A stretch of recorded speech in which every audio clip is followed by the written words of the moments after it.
दोस्तों नमस्कार। आप सभी का बहुत बहुत स्वागत है आपके अपने YouTube चैनल अभ्यास मंत्रा में। दोस्तों सीटेट सितंबर 2026 के लिए संस्कृत की शिक्षण शास्त्र और व्याकरण प्रश्नों की बेहतरीन और शानदार सीरीज चल रही है हमारे चैनल पर, जिसमें कि आज प्रैक्टिस सेट 6 में हम लोग शिक्षण शास्त्र और व्याकरण के महत्वपूर्ण प्रश्नों पर चर्चा करेंगे। जैसे प्रश्न आपके सीटेट पेपर में आते रहे हैं और ऐसे ही प्रश्न आपके पेपर में आएंगे भी। तो चलिए दोस्तों आज के प्रैक्टिस सेट को हम लोग शुरू करते हैं। दोस्तों पहला प्रश्न है, पूछा गया है भाषा अधिग्रहण क्षमता बालकेषु कथम भवति। मतलब जो बालकों में भाषा अधिग्रहण क्षमता होती है वो बालकों में कथम का मतलब वैसे तो कैसा कैसी होता है, यहाँ पर किस प्रकार का भी हो सकता है। तो बालकों में भाषा अधिग्रहण क्षमता किस प्रकार से होती है यानी कैसी होती है। तो पहला है सब प्रयास अध्ययनस्य माध्यमेन, यानी कि अपने ही प्रयास के द्वारा अध्ययन करें। उसके अलावा दूसरा ऑप्शन है औपचारिक वातावरण शिक्षकेण च। औपचारिक वातावरण और शिक्षक चा का मतलब होता है और, तो औपचारिक वातावरण और शिक्षकों से। तीसरा है नैसर्गिकी यानी कि प्राकृतिक, नैसर्गिक का मतलब है प्राकृतिक, तथा च सहज प्रक्रिया, मतलब नैसर्गिक और सहज प्रक्रिया के रूप में, या केवलम व्याकरण नियमानाम कंठस्थीकरणेन, केवल व्याकरण के नियमों के कंठस्थीकरण से। तो देखिए भाषा अधिग्रहण पूछा गया यहाँ पे, तो एक बात याद रखिए, भाषा अधिग्रहण और भाषा अर्जन दोनों अलग अलग चीजें। अगर भाषा अधिग्रहण क्षमता के बारे में पूछा जाए तो ये जो क्षमता होती है ये ऑप्शन सी सही होगा, प्राकृतिक होती है और सहज प्रक्रिया के रूप में होती है। लेकिन अगर भाषा अधिगम पूछा जाए या भाषा अर्जन पूछा जाए तो भाषा अर्जन जो होता है वो सब प्रयास अध्ययन से होता है, मतलब प्रयास करना पड़ता है, औपचारिक वातावरण के द्वारा होता है। तो याद रखिए जो अधिग्रहण की क्षमता होती है वो तो प्राकृतिक रूप से मौजूद ही रहती है। तो ऑप्शन सी सही जवाब होगा। अगला प्रश्न है उपचारात्मक शिक्षण से प्राथमिक उद्देश्य किम, यानी उपचारात्मक शिक्षण का प्राथमिक उद्देश्य किम का मतलब होता है क्या। तो प्राथमिक उद्देश्य क्या है, तो पहला है पाठ्यक्रम से समयबद्ध समापन। पाठ्यक्रम का समयबद्ध समापन गलत कर दीजिए इसको। छात्राणाम कठिनाइनाम निवारण, ये थोड़ा सा संस्कृत शब्द यहाँ पे कुछ और भी हो सकता था, लेकिन आप समझ लीजिए कि छात्रों की कठिनाई का निवारण करने में। अगला है परीक्षायाम सर्वोत्तम अंकानाम प्राप्ति, परीक्षा में सर्वोत्तम अंक, तो ये तो आप गलती कर दीजिए क्योंकि आप जानते हैं कि परीक्षा में अंकों के लिए उपचारात्मक शिक्षण नहीं होता। और अगला है मेधावी छात्राणाम पृथक्करणम, मेधावी छात्रों को अलग कर दें, तो अलग करने वाला कोई हिसाब नहीं रहता। तो ऑप्शन बी सही है कि छात्रों की कठिनाई का निवारण करने में। और एक बात मैं आपको पहले प्रैक्टिस सेट में भी कह चुका हूं, फिर से मैं आपसे कह दे रहा हूं कि जब भी इस तरीके का प्रश्न आए तो चारों ऑप्शन को पढ़िए और उन चारों ऑप्शन को पढ़ने के बाद में उन चारों में से जो भी आपको गलत लगते हैं ना उनको हटाते रहिए, अंत में सही ऑप्शन आपके पास बचेगा। अगला प्रश्न है कस्याम पद्धतों मतलब किस पद्धति में मातृभाषा यानी मातृभाषा का प्रयोग पूर्णतः निषिद्ध, और भवती का मतलब है होता है।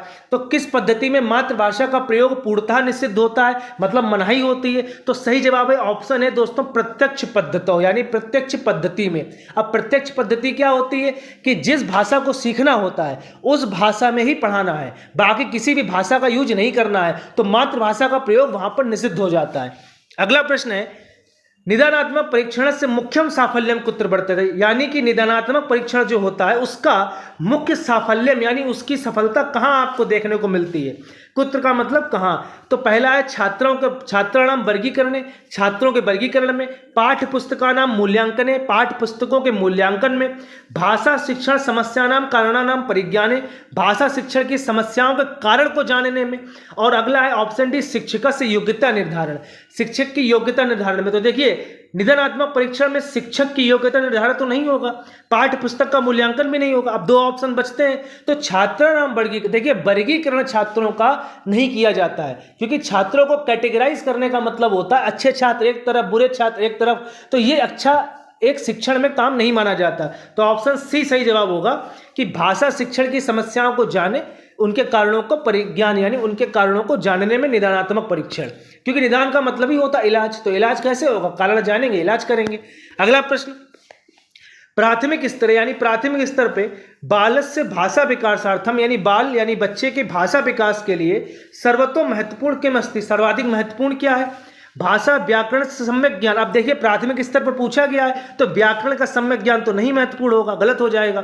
ऑप्शन बी क्या है सहज भाषा निरंतरम आकलन, यानी कि सहज भाषा का निरंतर आकलन।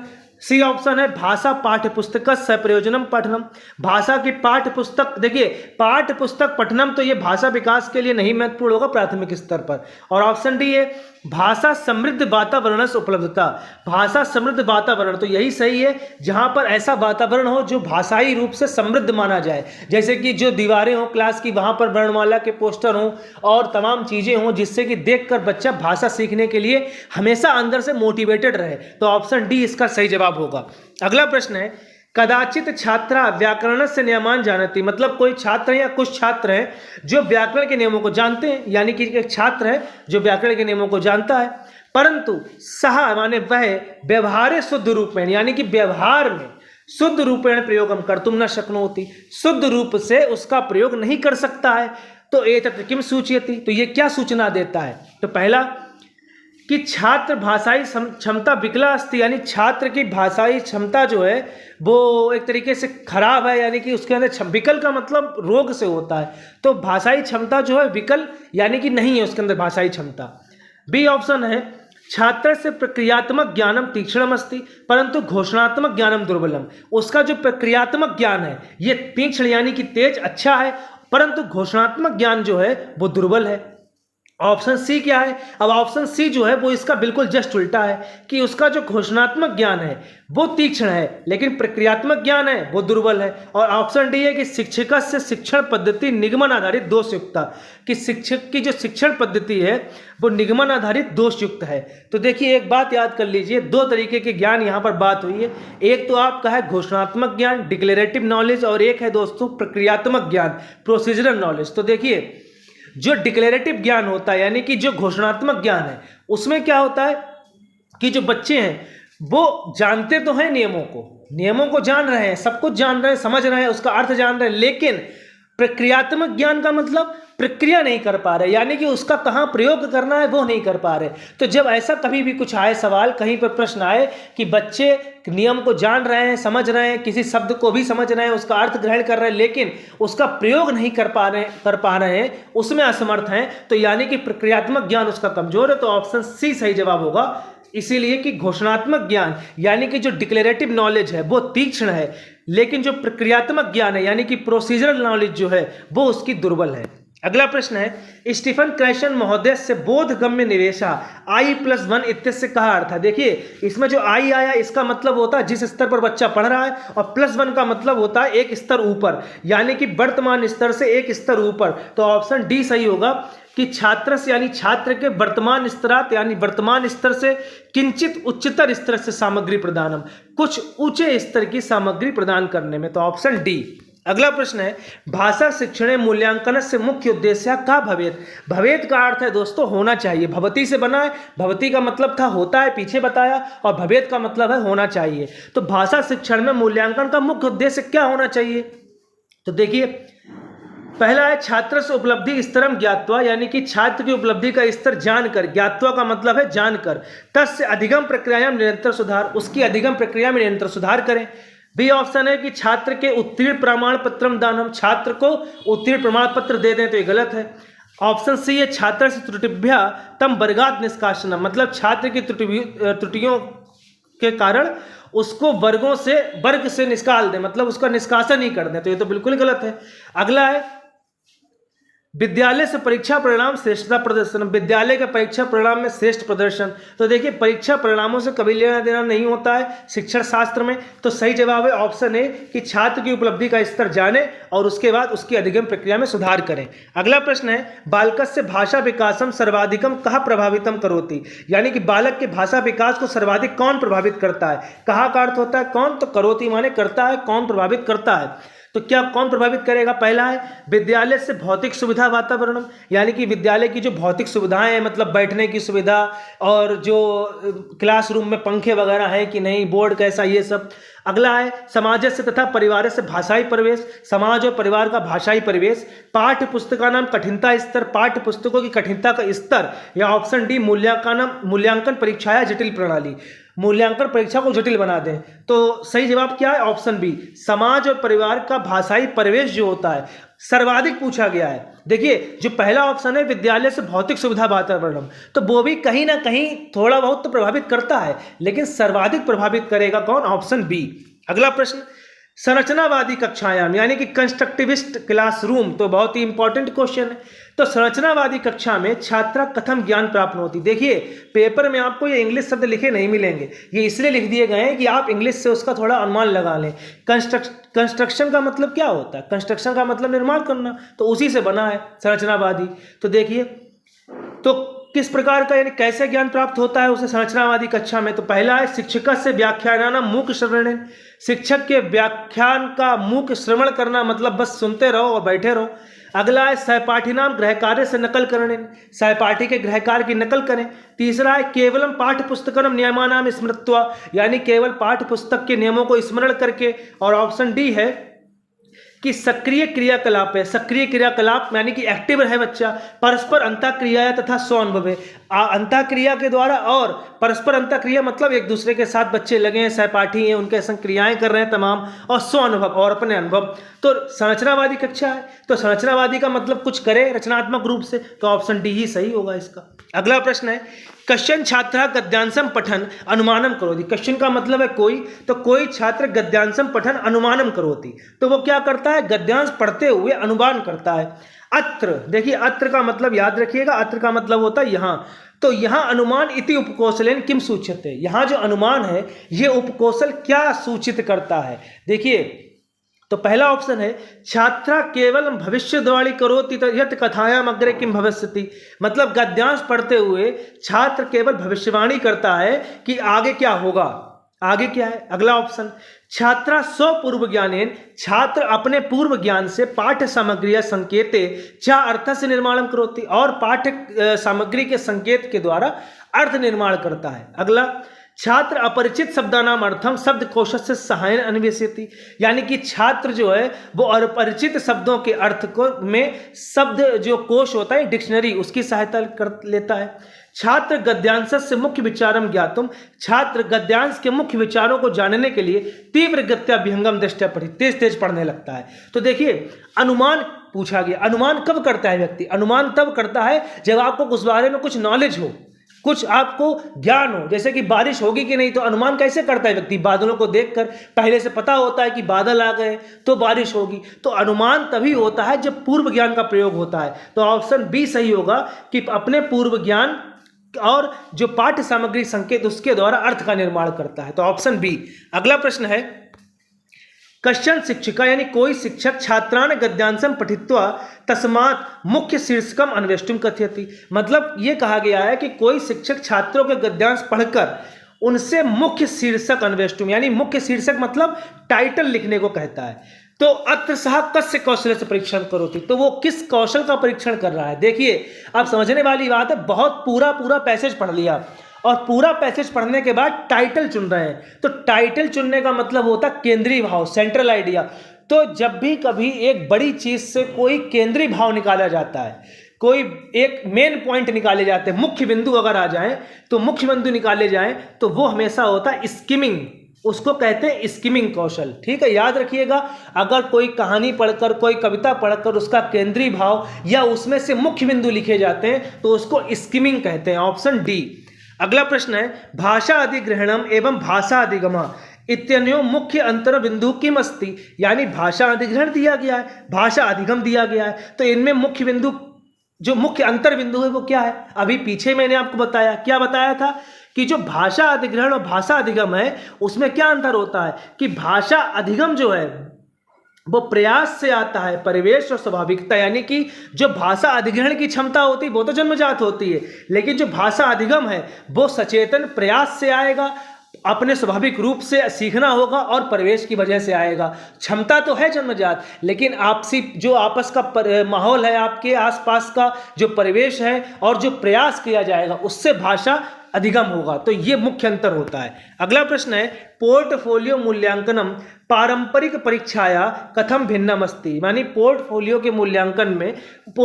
मूल्यांकन में पारंपरिक परीक्षा किस प्रकार भिन्न होती है? तो देखिए क्या है, एतत् कस्यचित् एकाकी समय से परीक्षा न अपितु समय सहकारेण छात्र से क्रमिक विकासम दृश्यते। मतलब यह कोई एक समय में ली गई परीक्षा नहीं है कि एक टेस्ट ले लिया, फिर 2 महीने बाद एक टेस्ट ले लिया, फिर वार्षिक परीक्षा हो गई, अर्धवार्षिक हो गई, अपितु बल्कि समय सहकारेण छात्र से क्रमिक विकासम दर्शाती, बल्कि समय के साथ छात्र के क्रमिक विकास को दर्शाती है। कौन? पोर्टफोलियो। तो ये पूछा गया है पोर्टफोलियो मूल्यांकन पारंपरिक परीक्षा से कैसे भिन्न है। अगला, एतत् केवलम शिक्षकस्य अभिमतम भवति। ये क्या है कि केवल शिक्षक की रुचि या शिक्षक की इच्छा अनुसार या शिक्षक के प्रेरणा अनुसार या शिक्षक की आज्ञा अनुसार या शिक्षक के अनुसार होती है। अगला है ऑप्शन सी, एतत् केवलम वार्षिक परीक्षा है अंक धारतम परिणाम सूचयति। केवल वार्षिक परीक्षा के अंकों को धारण करने वाला परिणाम, ऐसा कुछ लिखा हुआ आप समझ ही रहे होंगे। और ऑप्शन डी, एतस्य निर्माणम केवलम बोर्ड परीक्षा है, मतलब केवल बोर्ड परीक्षा। तो तीनों ऑप्शन नीचे गलत है, ऑप्शन ए सही होगा। अगला प्रश्न है, प्राथमिक कक्षायां कथा श्रवण प्रविधौ शिक्षक से मुख्य ध्येय किम भवेत्। तो प्राथमिक कक्षा में कथा श्रवण यानी कथा सुनाते समय जो मुख्य कौशल है, जो मुख्य ध्येय है शिक्षक का उद्देश्य, वो क्या होना चाहिए। तो क्या होना चाहिए? पहला ऑप्शन है कथायाम स्थितानां कठिन शब्दानां वर्तनी शिक्षणम, कि कथा में स्थित कठिन शब्दों की वर्तनी को सिखाना। प्राथमिक स्तर की बात हुई, गलत हो जाएगा। ऑप्शन बी क्या है, कक्षा माध्यमेन छात्रेषु नैतिक मूल्यानां बलादारोपणम।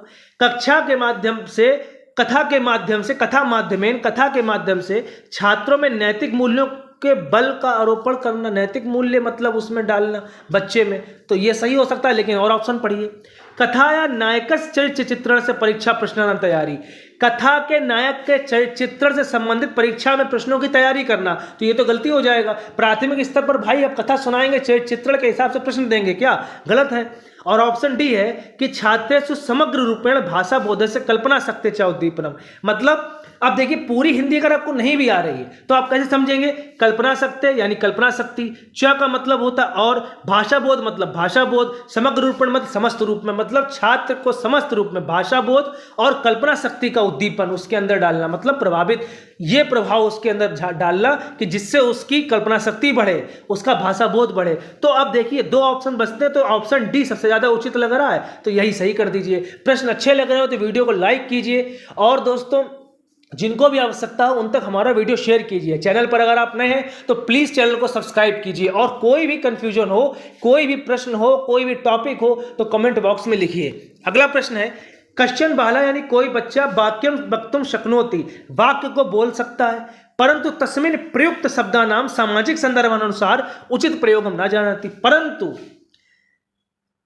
तस्मिन् प्रयुक्त शब्दानाम सामाजिक संदर्भानुसार, मतलब उसमें प्रयुक्त शब्दों का सामाजिक संदर्भ के में उचित प्रयोग नहीं जानता है। मतलब वाक्य तो बोल लेता है बच्चा, पर वाक्य में जो शब्द आते हैं उनको संदर्भ अनुसार आप व्यवहारिक रूप से नहीं बोल पाता है, नहीं प्रयोग उनका जानता है। तो अत्र तस्य मस्तिष्के कस्य अभावः अस्ति, तो उसके मस्तिष्क में आप क्या कहेंगे, किसकी कमी है?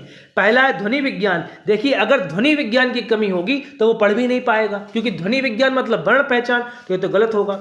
वाक्य विन्यास, देखिए वाक्य विन्यास का मतलब क्या है? वाक्य को बनाना। वाक्य बोल लेता है बच्चा, इसका मतलब वाक्य बना भी लेता, तो ऑप्शन बी गलत है।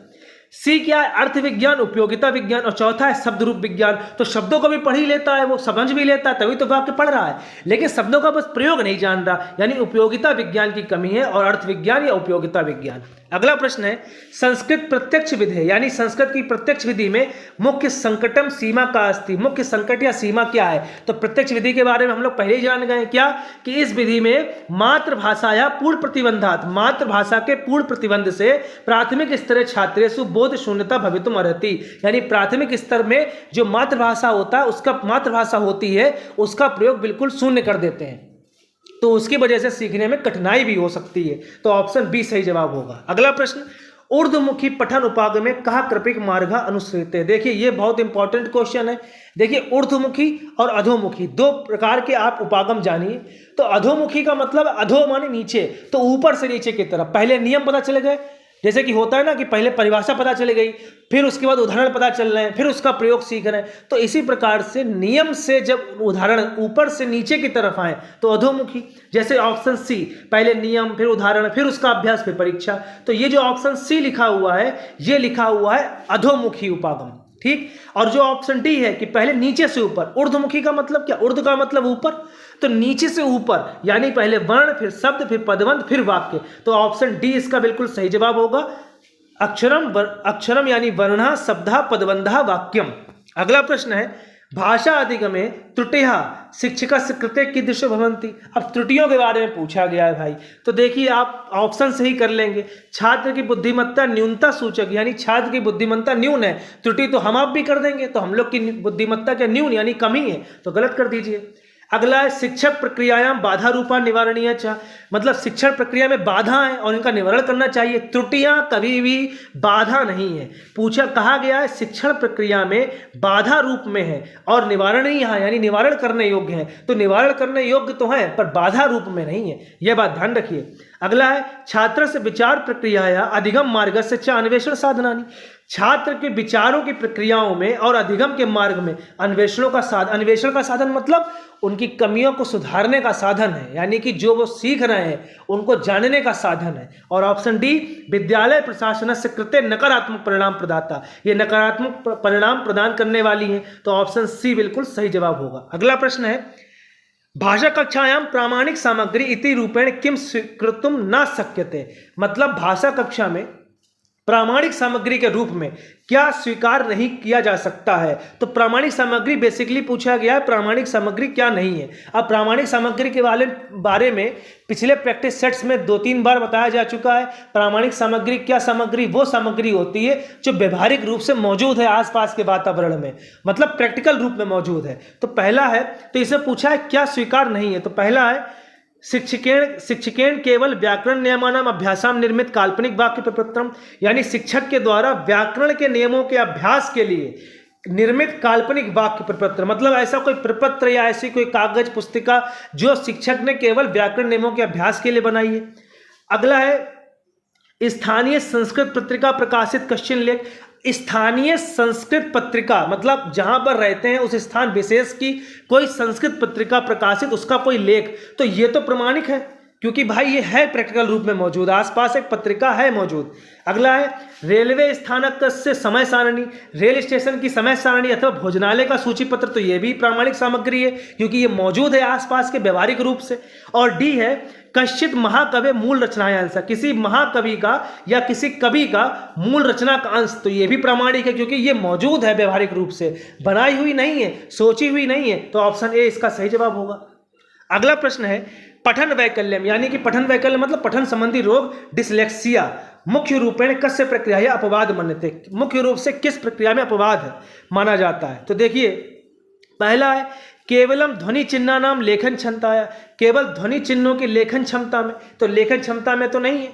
अगला है लिखित भाषाया वर्ण ध्वनि संबंध अर्थबोधनस्य च, लिखित भाषा में वर्ण ध्वनि संबंध अर्थ, वर्ण ध्वनि का संबंध और अर्थबोधन में। देखिए मतलब लिखित भाषा का मतलब यहाँ पर क्या है, लिखी हुई भाषा है, कोई चीज़ लिखी हुई है उसमें वर्ण ध्वनि के संबंध और अर्थबोधन में। और डी सी ऑप्शन है गणितीय संरचना, तो गणितीय संरचना नहीं होती, वो तो आप जानते हैं डिस्कैलकुलिया होती है।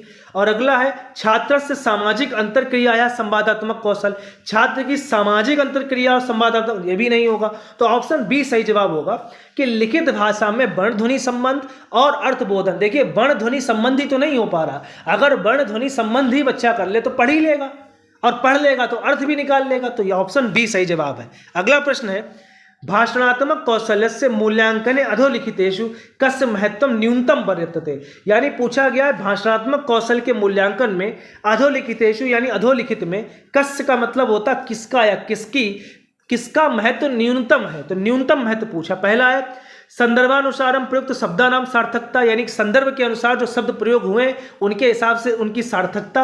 अगला है उच्चारण से शुद्धता ध्वनि तारतम्य, ध्वनि तारतम्य मतलब एक फ्लो में पढ़ना और उच्चारण की शुद्धता।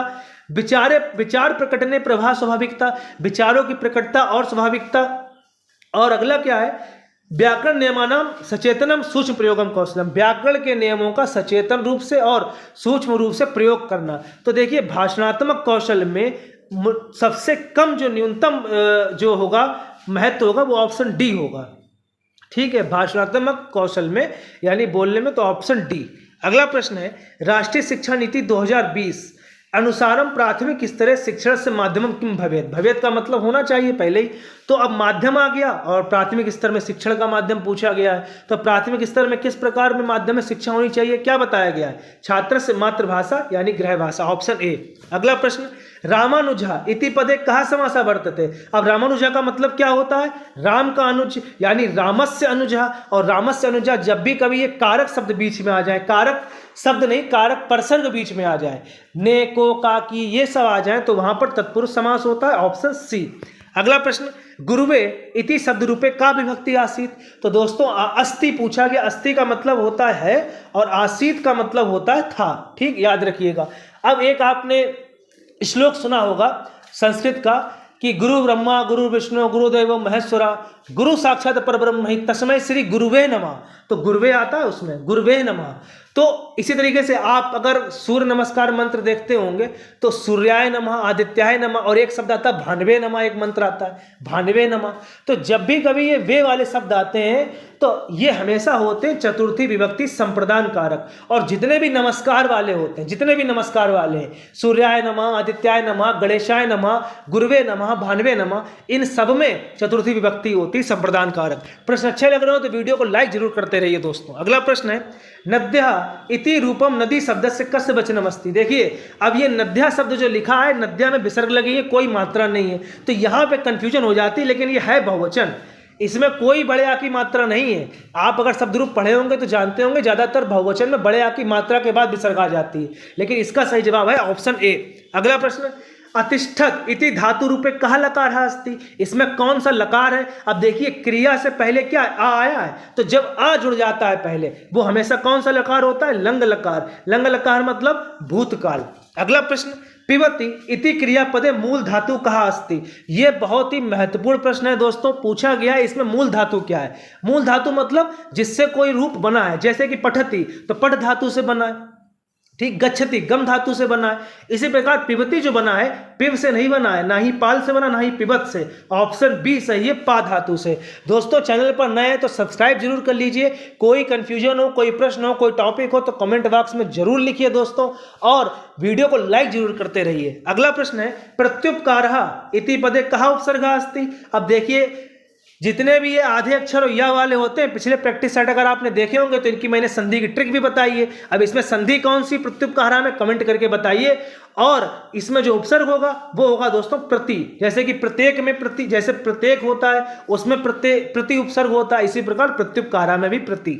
अगला प्रश्न है, नॉम चॉम्स्की महोदय से अनुसारम। चॉम्स्की महोदय के अनुसार बालकेषु भाषा अर्जन क्षमता कीदृशी भवति। बालकों में जो भाषा अर्जन क्षमता होती है वो कैसी होती है। अब प्रश्न नंबर 1 से शुरुआत की थी भाषा अर्जन की, और लास्ट में भी यही है। तो भाषा अर्जन कैसा होता है, जन्मजात होती है, और यही किसने बताया था, चॉम्स्की महोदय ने बताया था। तो दोस्तों वीडियो में आज के इतना ही, बहुत बहुत धन्यवाद दोस्तों।